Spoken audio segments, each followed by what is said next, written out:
altar boy.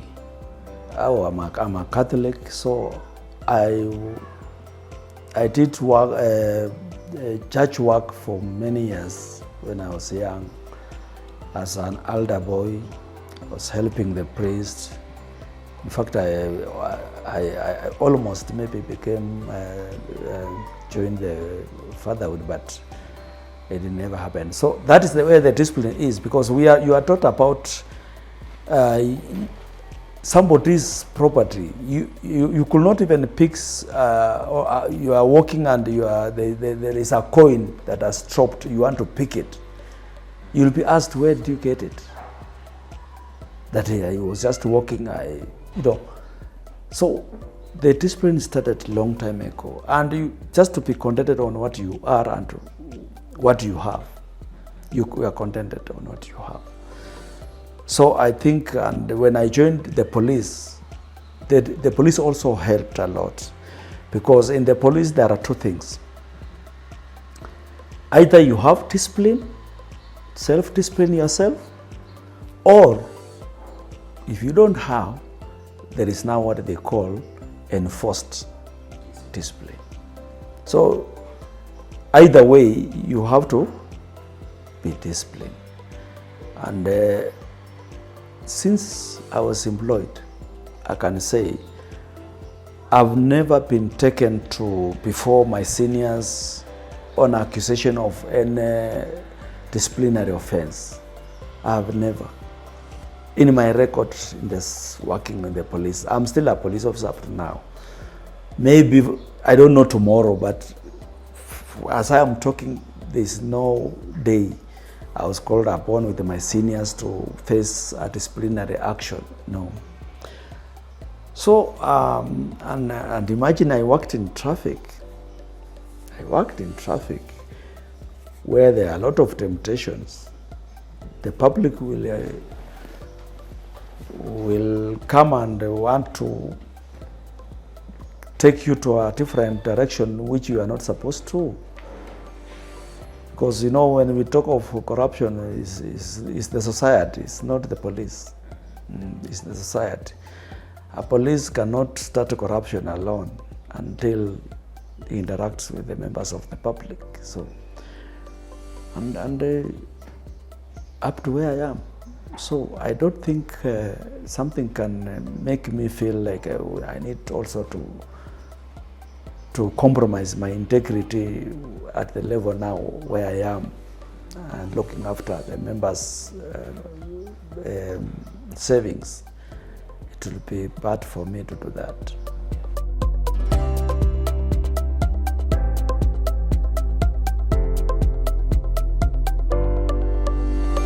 When myself I became what I am, the chairman, I can't tell. I think it's court's favor. Yeah. It's not me. It's not I'm cheeky, I know how to maneuver, I know. Iliingia tu yenyewe. Yeah, nafikiri Mungu neema ya Mungu na naendelea kuomba sana for courts to give me wisdom. Because I'm not handling only the police officers, and I'm not handling only the membership. In extension, then there is the other departments that I need to interact with, and to have a good rapport with the government, with the Ministry of Interior, with the Ministry of Cooperative, with the other departments. I need also to link this organization and make it more accepted and good image to the outside world. Network also outside the country.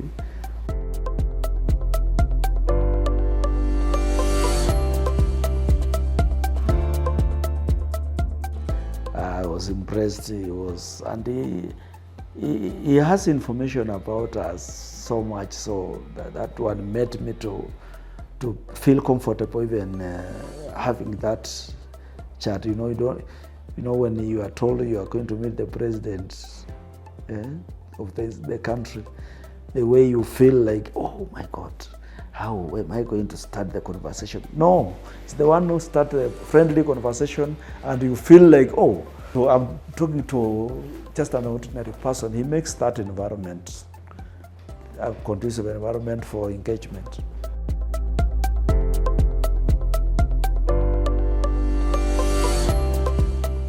first I was the vice chair, and I could feel when I talked to the membership, there were certain things they wanted to be put in place, and when you are the vice chairman, sometimes you don't want to, you cannot make such a decision because you are not the chair. So for me, I can say I can call it is a favor of God that made me to do what I did, because especially when I was taking over, I was not very sure that I'll make an impact on the organization. I didn't know where I was also taking the institution. But we were doing those small things, just fixing here and there. And over time, then we've realized that those small things that you do in fixing, making sure that you come up with the new ideas, they change the institution.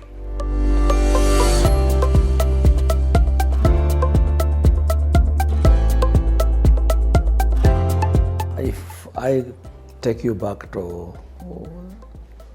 2013, it has been a challenging journey to be where we are, because the time I was taking over the institution, there was many issues that were facing the institution, and during that time when I was taking over, I think the total asset was around 8 billion.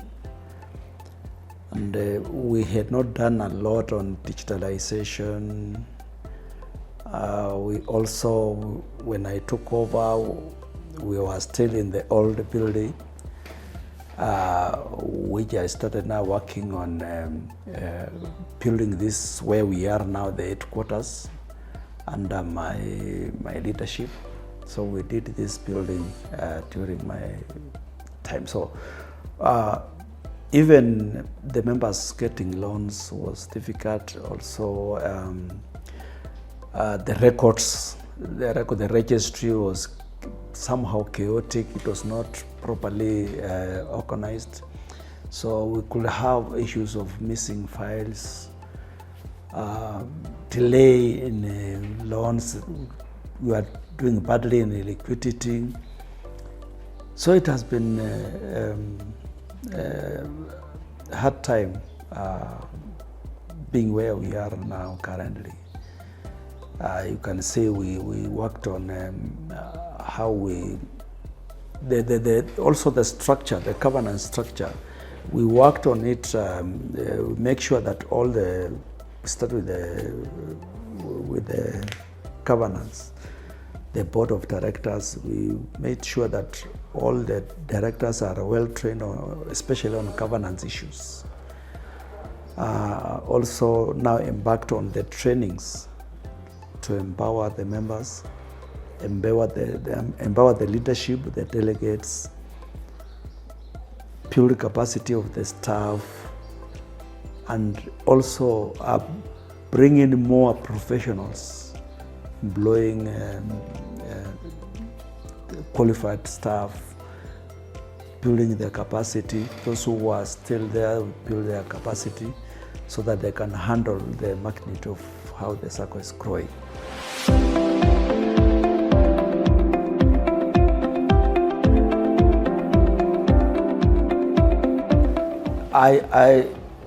I believe in whatever I'm doing. I believe in doing the right thing all the time, just doing the right things. And doing the right things, knowing that I'm doing the right thing, it makes me feel good, because if you tell me that we do this and I feel that it's not the right way to take this institution, I just say no and take you back to what I think, what I believe in, that is the right thing to do. Just being humble, just focusing on the membership, serving the members. For me, I don't care what somebody else will say out there or anybody, but I will want to hear the challenges the members are facing. I focus on that.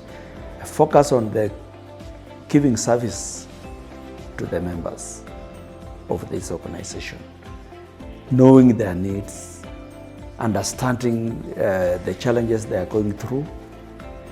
Because I'm one of them, then I understand better what the challenge and what we are supposed to do to serve them better. Yeah, because I know our members are spread all over the country. We cannot afford to have branches all over. So like now currently we have 8 branches. So what has made us to make sure that we serve them better is to come up with a robust software that can serve the members. They can use their phones to do business, just to make sure the virtual branch, in fact the digital branch is the one performing better than any branch that we have in this society. Yeah, our members 24 hours they are on the system making transactions. So that's where we get more business than even physical branches.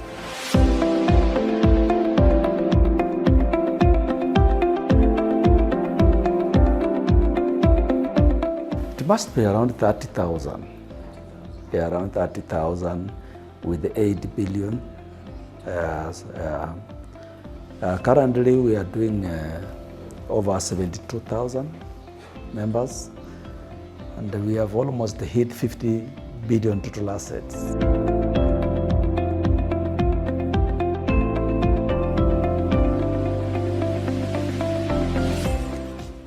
First was motivate the human capital.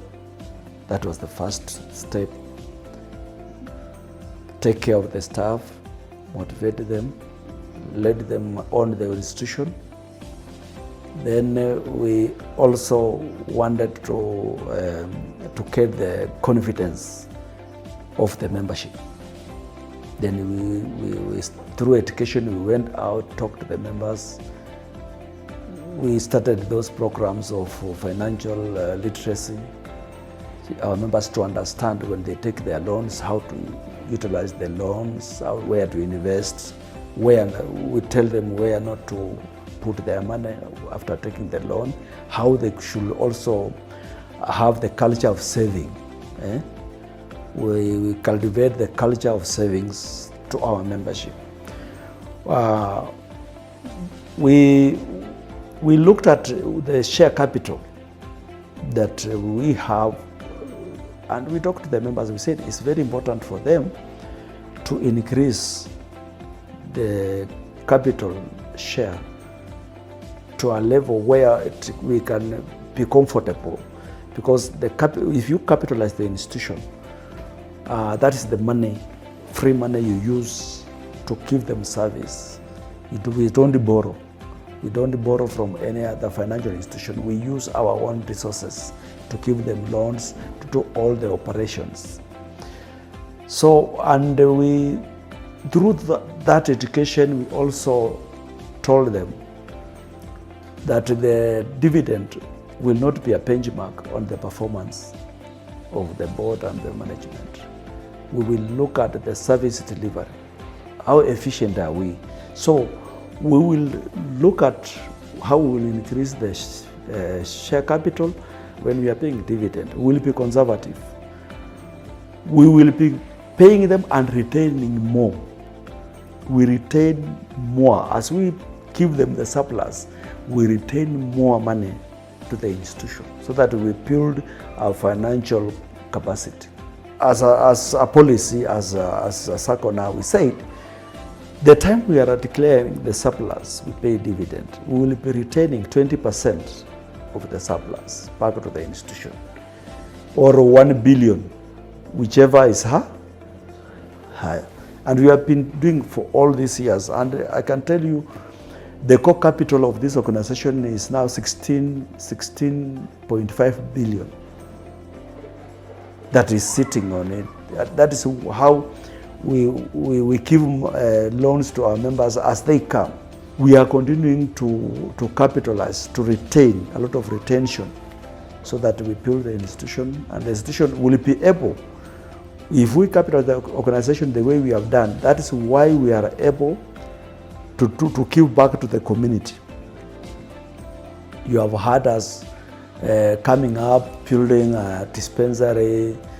We build schools.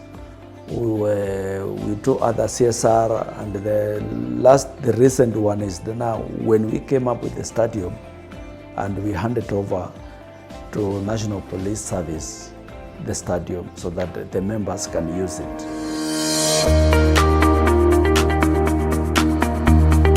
In terms of pest managed Sacco, we are at the number 1.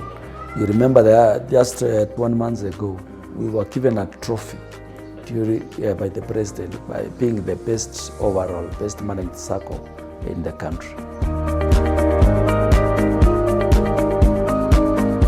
I work very well with them, and I know them very well. I know this one don't like this one like this, and so I know how to have a good rapport with them, work very well. I leave them to do their work at the church. I know my space. I know their space. So that demarcation is there as the board and the management. So we don't have any conflict with the management. During that time, for us, the first step we took as board and management was that we put up a budget, almost 100 million, not almost 100 million, just to protect the membership. And that time, protecting the membership was to sacrifice as a board and the management to move out of office when it was not fashionable to move out, because it was advised people should remain indoors because of the spread of the pandemic. For us, we went and purchased the gloves, those protective gears to protect our members. Sanitizers, gloves, masks. Then we started distributing countrywide to our members. You know, our members who are vulnerable, they are the ones to arrest those who are not adhering to the rules by that time, that you should not get out of your house. So they were exposed. So we protected them. By doing that, by getting out of Nairobi, supplying in Nairobi and getting out of Nairobi, I think the confidence level of our members went up. Just having the new system, core banking system, really helped us. We had an advantage on that, because now our members were getting whatever they wanted.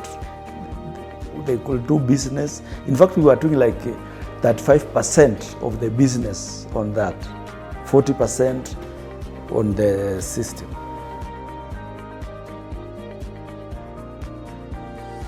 When I sit, I don't plan this organization for a shorter term, that when I'm around, this is how I think it should be.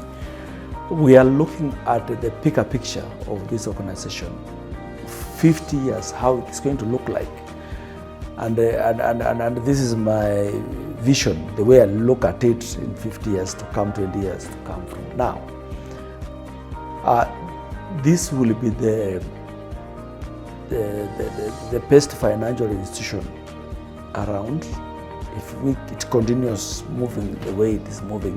Members are just looking for the service, and the faster you are to give service to your members, the relevant you are going to be in this space.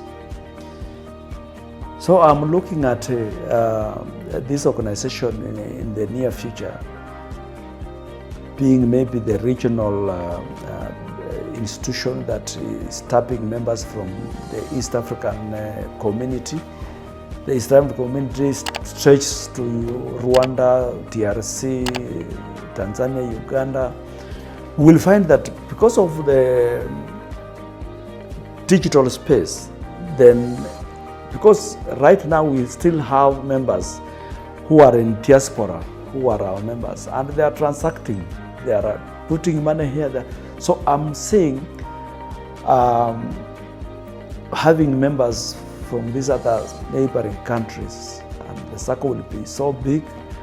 The space that we are playing a very big role as SACCOs in the economy of this country, because the money we are giving, we are uplifting the people coming up, having a mortgage, the loans they are taking, they are starting a business, some are starting industries. So in near future, I'm seeing that it will be one of the biggest SACCOs in the world.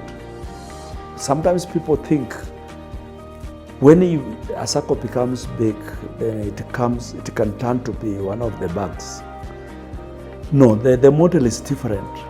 The model is different. The SACCO will be big, but will remain a SACCO because I'm also looking at the membership. Those who are joining this SACCO, we will not have any member having another account in another financial institution. This will be their banking choice institution.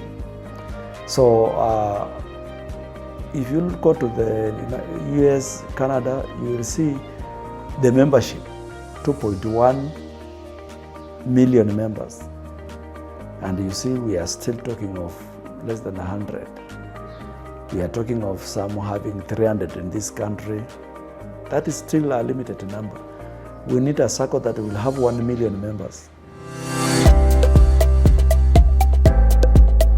This SACCO, we opened the common bond a long time ago, and we have so many members from different professions and business people.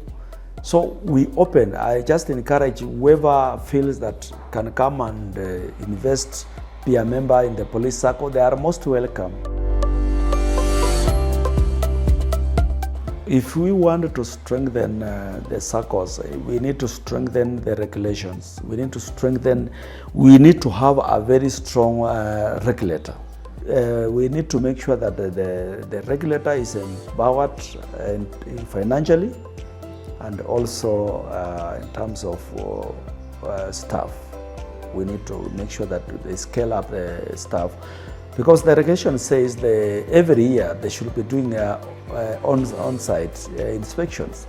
But because of the numbers of the SACCOs and also the human capital they have, they might not be able to be doing that. For me, if we strengthen how we can manage a very strong regulator, the better.